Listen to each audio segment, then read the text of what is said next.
Los hombres tienen más infecciones en los extremos de la vida, cuando son niños por el prepucio o por una malformación que es vas de uretra posterior, y aquí al finalizar la vida por el crecimiento de la próstata. La mujer se mantiene casi constante a lo largo de la vida en presentar este problema y aumenta mucho más cuando está en su periodo reproductivo.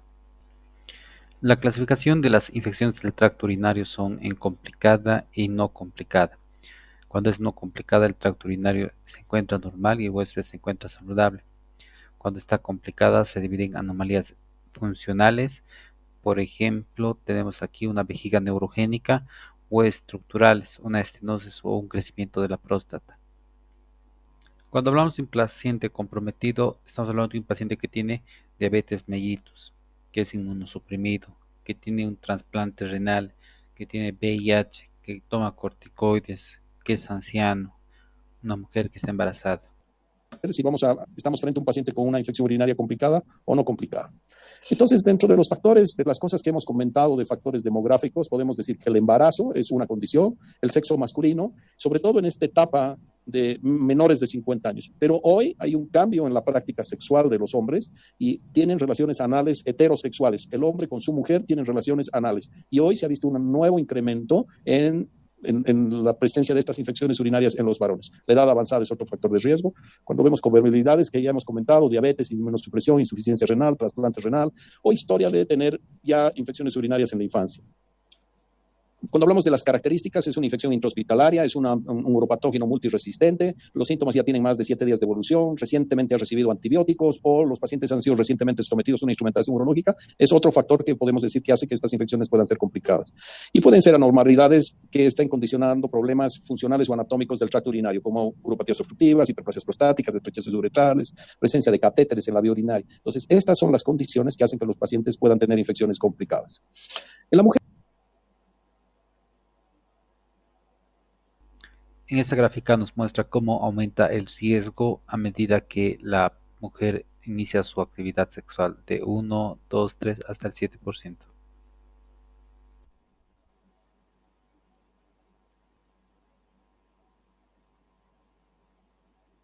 Hay cierto grupo de pacientes que se denominan secretores que son parte del sistema BO, que tienen buenas defensas, y hay otros que son unos secretores que son más susceptibles a las infecciones.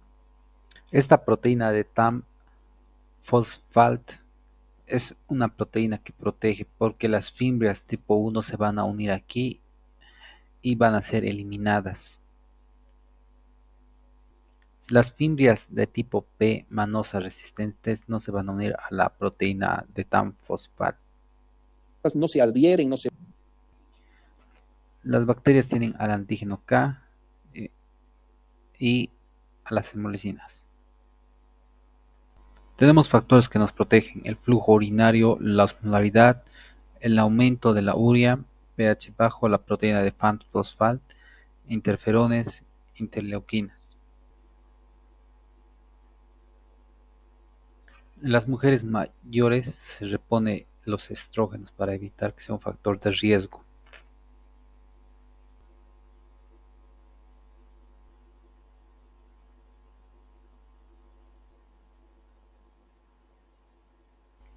En la deficiencia estrogénica, el tratamiento que se hace en las mujeres menopáusicas es un tratamiento con estrógenos, porque cuando no hay estrógenos, la vagina, el aparato reproductor femenino pierde elasticidad, es más pálido, y cuando se da estrógenos hay un cambio de coloración, irrigación y mejor protección.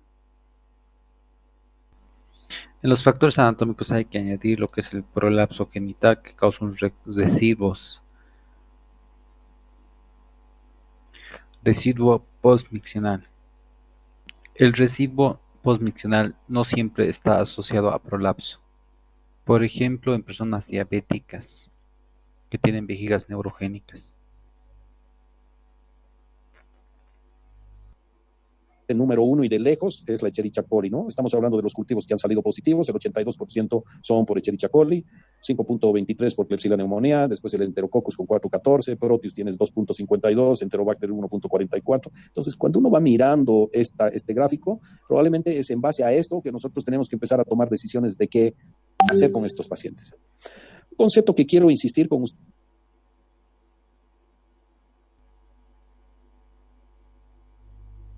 ¿Qué dicen las guías de la Sociedad Europea de Urología? Dicen no realizar detección o tratar bacteriurias asintomáticas en las siguientes cosas. Mujeres sin factores de riesgo, pacientes con diabetes mellitus bien regulada, mujeres postmenopáusicas, pacientes de edad avanzada institucionalizados, pacientes con vías urinarias disfuncionales o reconstruidos, pacientes con trasplante renal. Entonces, este es un grado de recomendación fuerte. Realizar detección bacteriana antes de cualquier procedimiento urológico, y a estos pacientes sí hay que tratarlos porque puede existir una ruptura de estas estructuras mucosas durante el procedimiento y producir un cuadro de bacteriemia. Y en las embarazadas, eventualmente hay que dar y ciclos cortos de tratamiento. Ejemplo, fosfomicina, que es una alternativa de medicamento que hoy día tenemos acá en Cochabamba, que es la fosfomicina trometanol, 3 gramos por una sola vez. Y la otra alternativa es utilizar, yo en general, una de las cosas que utilizamos es efixima, 400 miligramos al día por 7 días, o eventualmente nitrofurantoína, siempre y cuando no esté en la última semana. ¿Cuál es la razón? De que entre el 17 y el 20% de estas pacientes hacen recurrencias de infecciones, estas que tienen bacteriurias asintomáticas, y 20 a 23 hacen recurrencias con infecciones urinarias altas.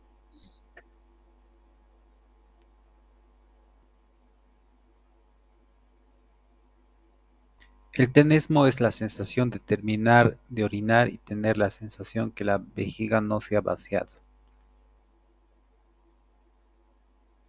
El síndrome de vejiga doloroso, hay alteración en la mucosa y la orina eh, estimula fibras dolorosas.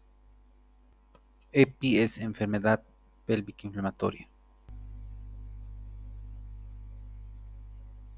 Uno de los problemas que se tiene de no tratar niños que tienen infecciones urinarias es que dañan los riñones dejando cicatrices. Esto es la incidencia de cicatrices. Puede causar dos problemas las cicatrices. Uno es un aumento de la presión arterial renovascular y otro es una disminución de la función renal o una anulación.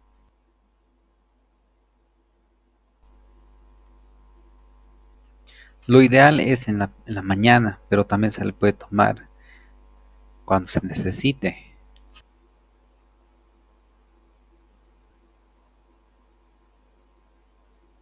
Hasta la mitad del frasco es suficiente.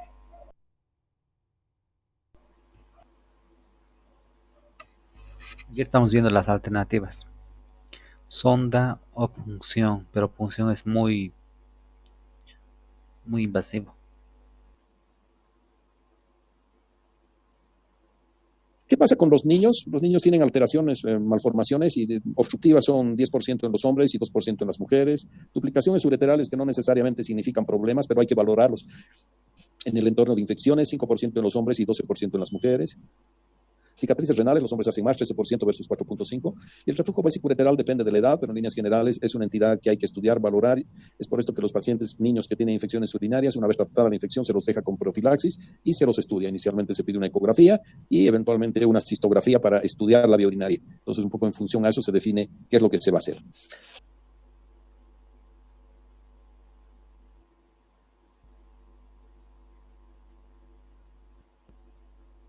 En infección urinaria nos interesa nitritos y leucocitos. Aquí nos habla de la sensibilidad y la especificidad.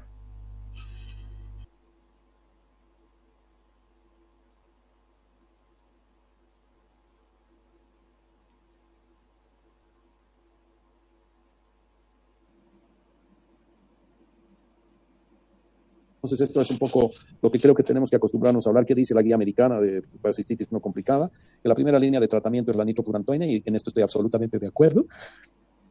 está en macrocristales 2 veces al día por unos 5 días. Cuando segunda alternativa te habla de sulfamethoxazol y trimethoprim, en Bolivia no hay ni una posibilidad porque nosotros hemos extrapolado lo que pasa en la clínica Los Olivos con el Hospital Viedma y los resultados son básicamente los de sensibilidad, son básicamente los mismos. Por lo tanto, este antibiótico no tiene ninguna posibilidad. Alternativa te habla de quinolonas. Las quinolonas hoy día, como les he dicho, tienen 70% de resistencia. Cuando tú miras qué pasa con la fosfomicina, es nuevo y todavía tiene altísima sensibilidad. Cuando miras los agentes betalactámicos, las cefalosporinas, tienen como 63% de sensibilidad, 35% de resistencia. La amoxicilina sola tiene resistencia de más de 90% y probablemente con ácido clavulámico está alrededor del 40%. Y estas ampicilinas y amoxicilinas hoy día no tienen ningún rol.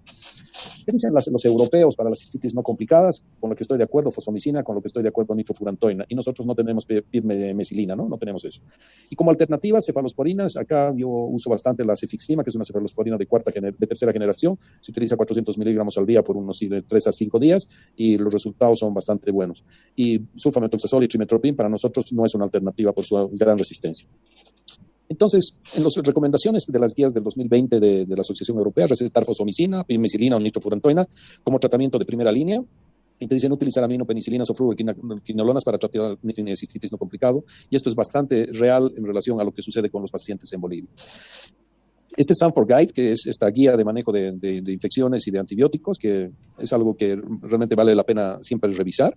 Y las guías de Sanford Guide están poniendo sulfamethoxazol y trimethoprim, con lo que no estoy de acuerdo, y nitrofurantoína como primera alternativa, y en segunda alternativa fosfomicina como regimens. Y sí, Prolevo y cosas que para nosotros no son alternativas, la amoxicilina y ácido clavulánico menos, y las cefalosporinas de tercera generación probablemente sean otra alternativa. En los varones sigue siendo Escherichia coli la causa más común, y miren, estas tres que están como primera alternativa, en nuestro medio no son una buena opción. Nitrofurantoína puede que sea otra, cefalosporinas de tercera generación o fosfomicina, otras alternativas. Este es el New England Journal of Medicine. Esta es una revisión de hace algunos años, pero no ha habido otra nueva en relación a infecciones urinarias en New England y sigue poniéndote como alternativa uno la nitrofurantoína. Entonces, la nitro, que se fue descubierta en 1954, o sea, tiene 116 años de vida. Entonces, esta nitrofurantoína tenemos que considerar, no 116, 66 años de existencia. Es algo que este medicamento, a pesar de esto, de tener tantos años, sigue funcionando. Entonces, si me preguntan, una primera alternativa es esto. El gran problema con la nitrofurantoína es que produce mucha irritación digestiva y muchos pacientes tienen problemas de náuseas, vómitos y resisten poco este medicamento. Esto ya les he dicho que no utilizar, fosfomicina es otra alternativa, las quinolonas no son una buena opción. Entonces, acá quiero volver a mostrarles esto y les voy a mostrar un par de veces porque me parece que es importante. Si alguna diapositiva deberíamos tenerla, es esta, ¿no? Porque estamos viendo que aquí la ampicilina tiene 78% de resistencia, la amoxicilina con ácido clavulámico, sensibilidad tiene del 57%, pero miren cómo está la sensibilidad de las cefalosporinas, tienen casi un tercio de resistencia, 63%, 64% su sensibilidad. Miren las quinolonas tienen más del 70% de resistencia. Miren, la nitro sigue teniendo 90, la gentamicina 75 y la micacina 99. Pero este año, 2022, en la clínica Los Olivos, esto es más bajo. O sea que está empezando a aparecer resistencia para este aminoglucósido que es la micacina. Y los carbapenémicos en general tienen casi 100% de sensibilidad en los pacientes que nosotros. Cuando miras el sulfamethoxazol y trimethoprim tiene 34%. Entonces es una posibilidad realmente baja para poder tratar. Y piperacillina con tazobactam para Escherichia coli, 88% de sensibilidad. La otra pregunta que es, ¿cuánto tiempo hay que tratar? Y en este trabajo, que hay es un metaanálisis, te dice que 3 días de tratamiento antibiótico son similares a 5 días para mejorar los síntomas y curar infecciones urinarias no complicadas. Entonces, este es otro tema que cuesta cambiar, ¿no? A los pacientes siempre hay que dejarles muchos días de antibiótico, ¿no? Y el paciente, solo 3 días, doctor, sí señora, solo 3 días. Es que doctor, después vuelvo, entonces insisten un poco los pacientes, pero tenemos que entender que si damos más días, hay más resistencia de los gérmenes de nuestra flora, de nuestras enterobacterias. El otro tema importante es que hay efectos secundarios de los medicamentos y la otra cosa que no es un detalle menor son costos.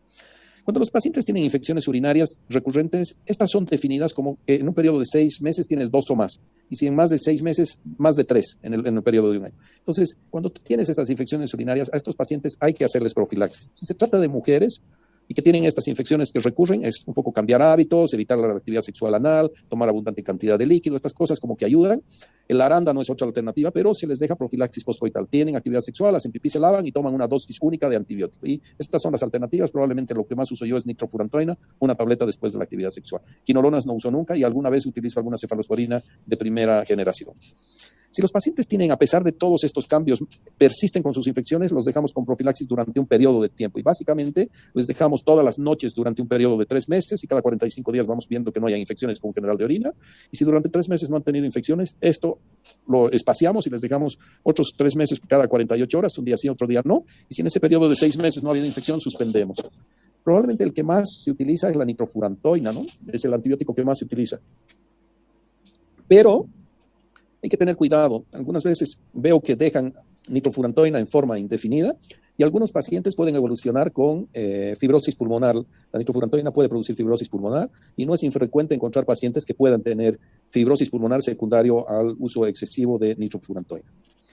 Ya un poco llegando a la parte final de la presentación, esto es lo que yo veo hoy en la consulta común, ¿no? Encuentras glóbulos blancos 85 por campo, eritrocitos 2 por campo, flora regular, y cuando te llega el cultivo es una Escherichia coli multiresistente con una cepa BLE, con múltiples antibióticos que son resistentes y pocos sensibles. Hoy día son amicacina, gentamicina, o sea, aminoglucósidos, la nitrofurantoína y carbapenémicos, ¿no? El imipenem y el meropenem. Entonces, no se olviden de que lo más común de estas infecciones son la Escherichia coli, y después están Klebsiella, Enterococcus propios o enterobacterias. Estos son los gérmenes más comunes. En los pacientes que nosotros hemos visto en la clínica, de todos los cultivos que hemos hecho, el 73% de estos cultivos que hemos hecho son negativos y 27% son positivos. Entonces, se pide harto examen de orina por sospecha de otras cosas y con gran frecuencia estos cultivos son negativos.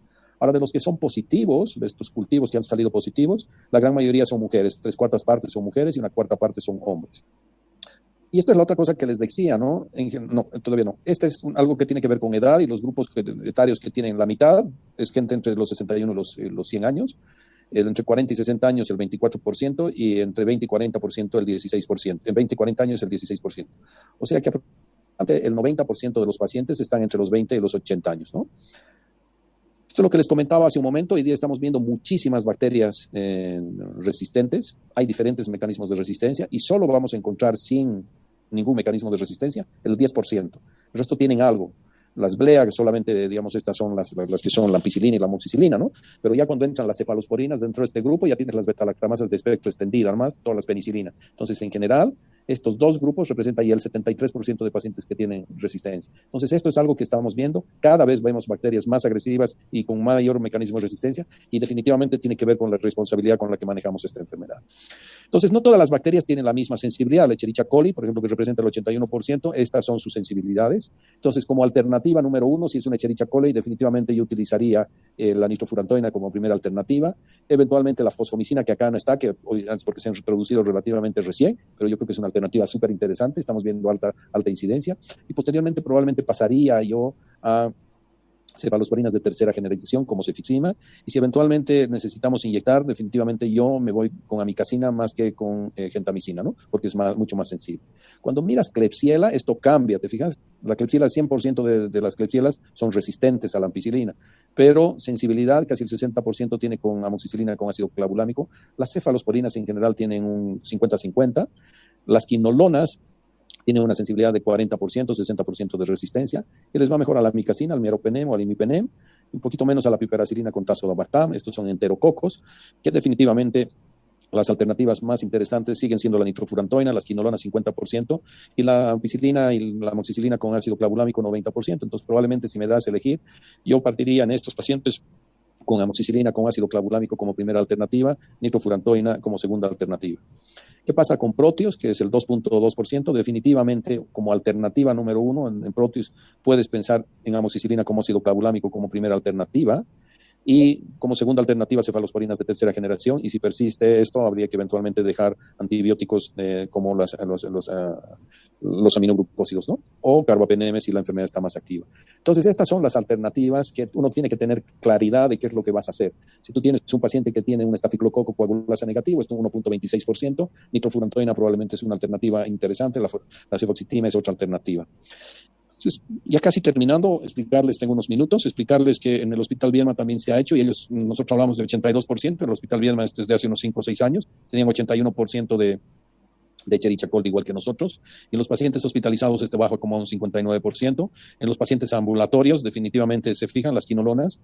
Esta es la resistencia, 62%. Nosotros en los olivos estamos hablando de 72%. Las sulfonaminas en un 57%. Nosotros estamos hablando de 40 y tantos por ciento. Entonces, básicamente esto es lo que tenemos que ir viendo, qué es lo que vamos a hacer con los pacientes. La resistencia en los pacientes hospitalizados, las quinolonas miran casi como nosotros, 68%. Probablemente esto ha empeorado. Entonces, básicamente, si alguna diapositiva tal vez vale la pena recordarla, es esta, que les va a dar una pauta y entender que deberíamos seguir pensando en infecciones no complicadas, en dejar nitrofurantoína, fosfomicina como primera alternativa, segunda alternativa, cefalosporinas, no pensar en dejar quinolonas, aminoglucósido, amoxicilina con ácido clavulámico sería como una tercera alternativa, ¿no? Entonces creo que esto es algo que hay que tener claro y creo que ya hablé de la fosfomicina, obviamente la fosfomicina como otra alternativa. Y si necesitamos inyectar, probablemente aminoglucósidos, entendiendo que son nefrotóxicos y que son ototóxicos. No sé si ustedes tienen alguna pregunta.